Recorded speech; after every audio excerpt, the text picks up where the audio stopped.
stay just like that. Check it out. That's virtual reality headset before virtual reality headsets were even invented, though I'm sure Beth here would probably give a more official name for what Tristan's looking at. But that's just an example of some old material you have in this library. What year is that from, and what officially is that called? This is called a stereoscope or a stereopticon, and it's an early form of Viewmaster, if anybody remembers those from when they were kids. And it takes two images, and it makes your eyes look at them so that they become a 3D image when you look at them through the machine. And these ones are just some random images that we have, but we do have quite a few that are actually local images. There was a local photographer named B.F. Childs, and there were others, but B.F. Childs was one of the big ones, who took a lot of these pictures and then sold the cards as souvenirs for people who were traveling in the area. So we do have pictures of a lot of local areas, mining, Native Americans, things like that, that can be viewed like this. What else might we find here in the Longyear Research Library? So right over here is our card catalog, which we do still have. We are slowly transitioning into an online catalog like the public libraries, but we do still mainly use the card catalog.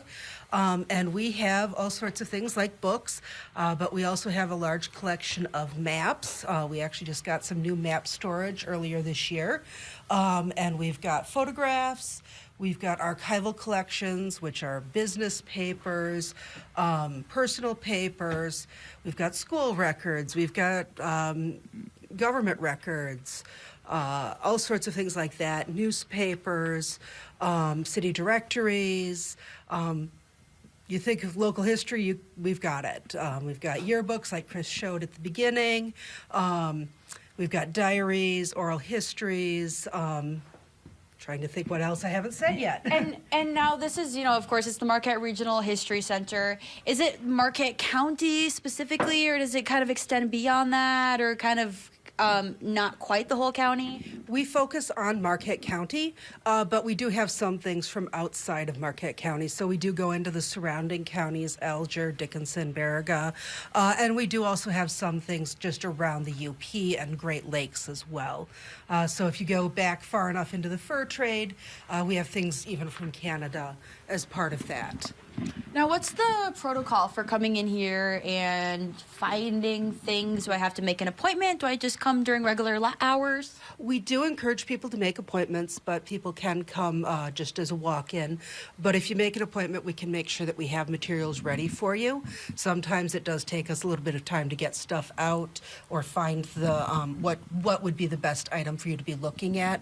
So if you call us ahead, we can have that ready when people come. And so that's what we do. And then people come in, they use the reading room here. We are what's called a closed stack library, so we don't allow people to go back and just browse the shelves. They have to talk to me or one of the other staff members or one of our volunteers, and we bring things out. Can we do a little browse or at least a peek through of our heads in there? Yeah, we can definitely do a peek through the door. Peek through the door. Yeah, peek through Can't the go door. inside, but you A gotta peek look. through the door, staff only. I'm not staff. Yes. So this is our storage area. You can see we've got books there on the shelves. We've got boxes of maps there on one of the other shelves, folders of newspaper clippings, boxes of archival materials, and then we've got drawers with more maps, and all sorts of stuff in here. Very cool. I want to go back to this catalog really quick. So if I if I was interested in looking at the history of my family and maybe how they've moved around Marquette County in the last 100 years, I'd maybe So yeah, these are our author and title cards. Okay. And if you want to look up Trudgeon, Oh yeah, that comes. so that's going to be back a little bit further because this is trade. Oh yeah, I see TROTUR. And then we got Tucker. Oh, I went too far. I see a TRUE. Yep. Well, anyway, we don't need to spend too much of that's. They spelled their last name differently than I Yeah. do. Oh, Clyde there it and is. Cordelia Trudgeon. There They it is. dropped an O from their name. 48 years in the iron mines. You know, my grandpa Trudgeon also worked in the iron mines too. So if that's family, then Family history. Yeah. perhaps runs in Exciting. the. I'm really curious about that last name difference, though. I guess I'm gonna have to spend a little bit more time here this morning. All right. Well, I keep telling you that we're going to share the details of the Senior Support Series event, but you're gonna have to wait for another segment because we're gonna take another commercial break, and then when we come back, we're going to be pulling in Kevin Dorr into the conversation and telling you everything that you can experience here on Wednesday.